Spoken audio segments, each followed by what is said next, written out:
नमस्कार, आप देख रहे हैं सिटी पोस्ट लाइव। मैं हूं दीपक शर्मा। चिराग पासवान बिहार में विधानसभा चुनाव लड़ेंगे या नहीं, इसे लेकर स्थिति अब स्पष्ट हो गई है कि चिराग पासवान बिहार में विधानसभा चुनाव लड़ने जा रहे हैं।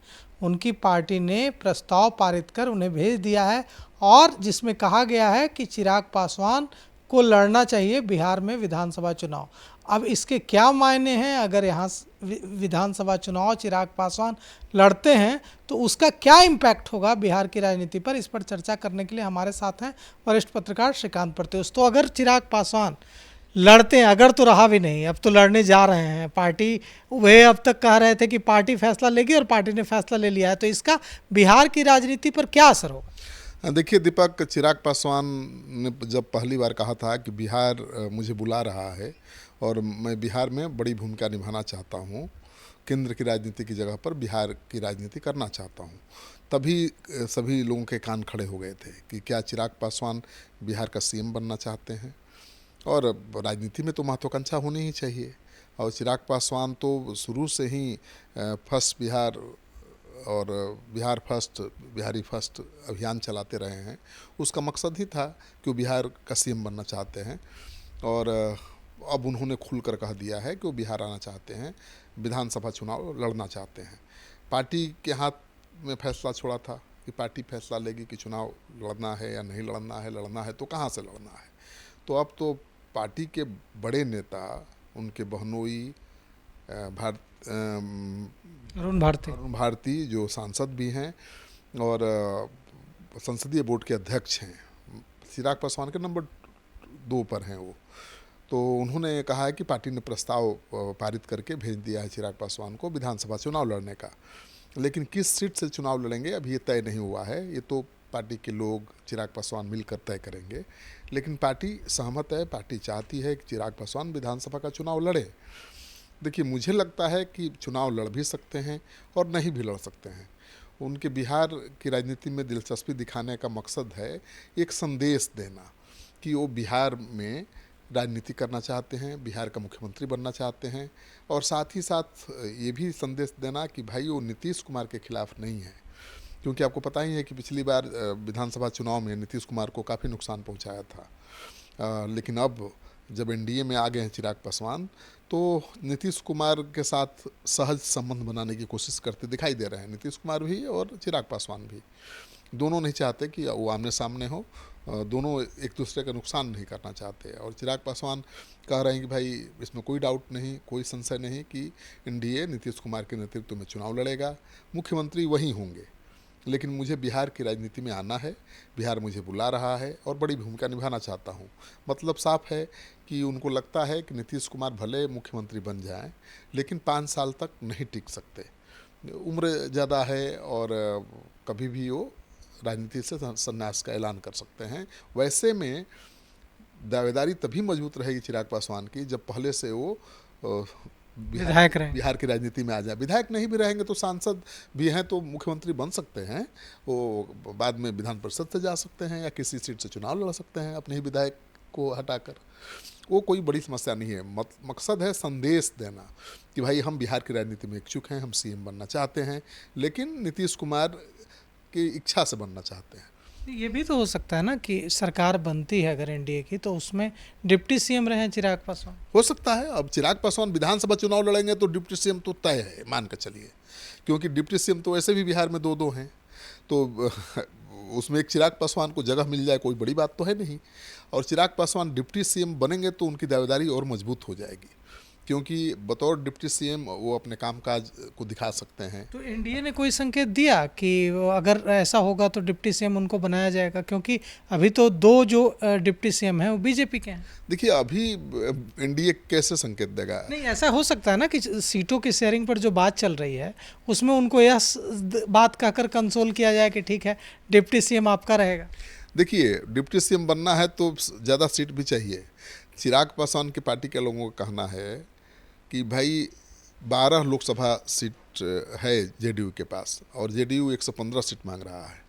बीजेपी के पास उससे भी कम सीट है, और बीजेपी 100 से कम सीट पर लड़ना नहीं चाहती। तो चिराग पासवान जिनके पास 5 सीट है, उनका तो हक 40 से ज़्यादा सीटों पर बनता है। और इसी को आधार बनाकर उन्होंने मांग भी की थी 40 सीट। लेकिन इतनी सीटें देना संभव नहीं है। ये तभी संभव हो पाएगा जब जेडीयू 100 पर मान जाए, चुनाव लड़ने को तैयार हो जाए, बीजेपी भी उतनी ही सीटों पर लड़े, तब 43 सीटें बचेगी और उसमें से 30 से ज़्यादा सीटें चिराग पासवान को मिल सकती हैं। क्योंकि जीतन राम मांझी को मुझे लगता है कि 6-7 से ज़्यादा सीटें नहीं मिलेंगी और उपेंद्र कुशवाहा को भी 4-5 सीटें मिलेंगी। उपेंद्र कुशवाहा को केंद्र में मंत्री बनाया जा सकता है, क्योंकि वो तो जीतन राम मांझी से कम सीट तो मांगेंगे नहीं। तो जीतन राम मांझी से एक कम सीट पर लड़ने को तैयार तभी होंगे जब उनको केंद्र में अहमियत दे दी जाए, मंत्री पद दे दी जाए। राज्यसभा भेजकर राज्यसभा तो भेजा ही गया है उनको, राज्यसभा सांसद हैं वो। और जब केंद्र में मंत्री बनाए जाएंगे तो अभी तो 2 साल के टर्म पर हैं, हो सकता है कि राज्यसभा फिर उनका रिपीट कर दिया जाए। तो उनके लिए अच्छा ही सौदा होगा कि भाई 5 सीटों पर चुनाव भी लड़ लिया और केंद्र में मंत्री भी बन गए। उपेंद्र कुशवाहा अगर अभी तक एनडीए के साथ बने रहते तो बिहार के बड़े कद्दावर नेता होते हैं भी। कुशवाहा में तो कोई उनके टक्कर का कोई नेता है नहीं, लेकिन उन्होंने पता नहीं क्यों छोड़ दिया एनडीए का साथ। और अब जब एनडीए ने सकारात्मक रुख दिखाया है, चुनाव हार जाने के बाद भी उनको राज्यसभा भेजा है, तो उनको मंत्री बना दे तो कौन आश्चर्य होगा। तो मुझे लगता है कि 30 से कम सीटों पर चिराग पासवान नहीं मानेंगे और बीजेपी उतनी सीटें दे सकती है। नीतीश कुमार से भी तो मिले थे चिराग पासवान, और डिप्टी सीएम बनाने का ऑफर मिल जाए और आश्वासन मिल जाए कि आगे जब सीट खाली होगा तो आप सीएम बन सकते हैं, कंसीडर करें तो कुछ भी हो सकता है। लेकिन अब ये इसका मतलब ये नहीं है कि वो 15-20 सीट पर मान जाएंगे, नहीं मानेंगे। डिप्टी सीएम बनना है तो ज़्यादा से ज़्यादा सीट पर लड़ना और जीतना भी जरूरी है। और चिराग पासवान केवल पासवान के नेता नहीं बनना चाहते, वो दलितों के बड़े नेता बनना चाहते हैं, क्योंकि आपको पता है कि 19 से 20% दलित हैं और उनकी बहुत अहम भूमिका है। नीतीश कुमार ने दलितों को बांटा कई वर्गों में, दलित महादलित बनाया, जिसका विरोध भी हुआ। तो नीतीश कुमार का भी दलित वोट बैंक पर कब्जा है। जीतन राम मांझी मुसहर भुइयाँ पर कब्जा जमाए हुए हैं, और भी जातियों के लोग हैं। लेकिन चिराग पासवान चाहते हैं कि जो भुइयाँ, मुसहर और बाकी दलित जाति के लोग हैं, सबको गोलबंद किया जाए और सब दलित उनको अपने नेता के रूप में देखे। तो कोई बड़ी बात नहीं है, कोशिश उन्होंने शुरू कर दी है और भीम संवाद सम्मेलन वो करवा रहे हैं। तो उसका मकसद यही है कि वो दलितों को एकजुट करना चाहते हैं, गोलबंद करना चाहते हैं। ये संदेश देना चाहते हैं कि जब तक आप गोलबंद नहीं होंगे, एकजुट नहीं होंगे, आपका राज नहीं आएगा। ये सच है कि वो 14% वाले यादव हैं और लालू जी इतना दिन मुख्यमंत्री रहे, राबड़ी देवी रही, तेजस्वी यादव बड़े दावेदार हैं, लेकिन 20% दलित हैं और उनका मुख्यमंत्री नहीं बन पा रहा है। तो चिराग पासवान अगर कामयाब रहे दलितों को गुलबंद करने में, तो उनकी दावेदारी तो मजबूत हो ही जाएगी। तो चिराग पासवान पहले से ही मैदान में बने रहना चाहते हैं, पहले से ही सबके जहन में सवाल छोड़ रहे हैं कि भाई हम चुपचाप नहीं बैठे हैं और केंद्र में मंत्री बनकर आराम से नहीं रहने वाले हैं। हाँ, मेरी इच्छा है कि मैं बिहार का मुख्यमंत्री बनूं, बिहार के विकास में, बिहार के राजनीति में उनकी अहम भूमिका हो। और चिराग पासवान ने इसी बात को ध्यान में रखते हुए बिहार लौटने की बात की है, बिहार की राजनीति करने की बात की है। और मुझे लगता है कि चिराग को कोई नुकसान भी नहीं है। चिराग पासवान अगर बिहार विधानसभा का चुनाव लड़ेंगे तो डिप्टी सीएम तो बनना तय है। बिहार सरकार में कई उनके पार्टी के विधायक मंत्री भी बन सकते हैं और चिराग पासवान सीएम पद के प्रबल दावेदार हो जाएंगे, भावी सीएम के उम्मीदवार हो जाएंगे। तो ये, और केंद्र में मंत्री भी उनका जीजा बन सकते हैं, अरुण भारती। अरे चिराग पासवान के जब 5 सांसद हैं तो एक सीट तो बनता ही है मंत्री पद का, और चिराग पासवान बने या अरुण भारती बने, बात एक ही है। तो केंद्र में भी मंत्री पद रह जाएगा, बिहार में भी डिप्टी सीएम का पद मिल जाएगा और सीएम बनने की संभावना बढ़ जाएगी। नहीं, फिर बीजेपी के अपना सीएम का सपना तो चकनाचूर हो जाएगा। चिराग तो एकदम यंग है, मतलब पीछे अगले 30 सालों तक बीजेपी का जो अपना सीएम का जो सपना है चकनाचूर। ये तो तभी पूरा होगा जब नीतीश कुमार चाहेंगे। नीतीश कुमार जब तक नहीं चाहेंगे, बीजेपी का अपना सीएम का सपना पूरा नहीं होगा। और मुझे नहीं लगता है कि नीतीश कुमार जाते जाते बीजेपी को सीएम की कुर्सी दे देंगे।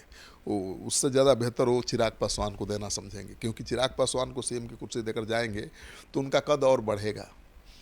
तो बीजेपी की मजबूरी है, बीजेपी अपने बलबूते पर सरकार बना नहीं सकती है। बीजेपी की तो पुरानी इच्छा है कि हमारा अपना सीएम हो, लेकिन आज तक कहाँ पूरा हुआ, और नीतीश कुमार ही पूरा कर सकते हैं। तो चिराग पासवान भी नीतीश कुमार को पोटने में लगे हैं, आप देख ही रहे हैं। और दलित हैं, इस वजह से उनके हक में फैसला भी हो सकता है नीतीश कुमार का। तो मुझे लगता है कि बीजेपी को अभी बहुत इंतज़ार करना पड़ेगा। चिराग पासवान आ गए तो 15-20 साल तक और इंतज़ार करना पड़ेगा अपना मुख्यमंत्री बनाने के लिए। और बिहार में तो न बीजेपी की हैसियत है और न ही जेडीयू की कि अकेले चुनाव लड़े, अपनी सरकार बना ले।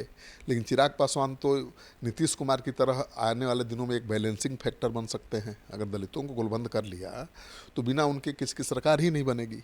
तो चिराग पासवान भविष्य की राजनीति को देख रहे हैं और इसीलिए बिहार आना चाहते हैं। तो चिराग पासवान बिहार आना चाहते हैं क्योंकि उनकी नज़र मुख्यमंत्री की कुर्सी पर है, और मुख्यमंत्री की कुर्सी से पहले वे डिप्टी सीएम की कुर्सी पर नज़र रखे हुए हैं। मतलब अगर वे केंद्र में कैबिनेट मंत्री का पद छोड़ते हैं, बिहार में विधानसभा चुनाव लड़ते हैं, तो उन्हें भी पता है कि सीधे मुख्यमंत्री बनना मुश्किल है। तो इसके लिए वे डिप्टी सीएम पहले बनने और फिर मुख्यमंत्री पद के प्रबल दावेदार बनने का रास्ता अख्तियार कर सकते हैं। तो फिलहाल इस खबर में इतना ही। आगे की खबरों के लिए देखते रहिए सिटी पोस्ट लाइव। शुक्रिया।